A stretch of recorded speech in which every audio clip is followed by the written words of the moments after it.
Michelle D nag-react na sa awkward niyang pagkorona kay Chelsea Manalo. Nagigay na ang reaksyon si Miss Universe Philippines 2023. Michelle D sa kanyang nakakatawa at awkward moment kung saan ipinasa niya ang korona sa bagong Miss Universe Philippines ngayong taon na si Chelsea Manalo. Trending at pinag-uusapan pa rin hanggang ngayon sa ilang mga social media platforms at ilang mga entertainment news sites ang katatapos lamang na coronation night ng Miss Universe Philippines 2024, na ginagap sa Mall of Asia Arena nitong Miyerkules ng gabi May 22, 2024. Itinanghal na Miss Universe Philippines 2024, ang representative mula sa Bulacan na si Chelsea Manalo. Si Chelsea Manalo ang kakatawan sa Pilipinas sa darating na Miss Universe pageant na gaganapin sa Mexico. Subalit, ang mas pinag-uusapan ngayon sa social media ay ang Miss Universe Philippines 2023. Na si Michelle D dahil sa pagkakalagay niya ng korona sa ulo ni Chelsea Manalo matapos maitanghal bilang panibagong Miss Universe Philippines.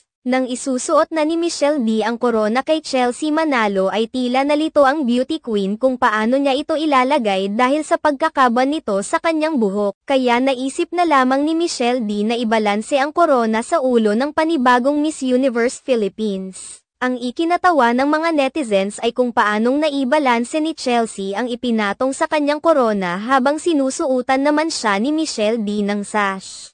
Kalaunan ay naayos naman ni Michelle D ang pagkakalagay ng korona sa ulo ni Chelsea subalit tila nahuli na ito dahil kumalat na sa social media ang iba't ibang mga memes patungkol sa crown ng moment na ito. May mga netizens na nagsasabing kaagad na binigyan ni Michelle D ng task ang panibagong Miss Universe Philippines na si Chelsea Manalo. Ito ay ang pagbabalanse ng kanyang korona. May mga nagsasabi pang dapat rin nilang may balanse ang kanilang mga problema kagaya ng pagkakabalanse ni Chelsea sa kanyang korona na inilagay ni Michelle D sa kanyang ulo. Binati pa ng ilang mga netizens si Chelsea Manalo. Hindi dahil sa pagkakapanalo niya sa Miss Universe Philippines kundi dahil sa magaling niyang pagbalanse ng korona. Maging si Michelle D ay napareact na rin sa nasabing viral photo.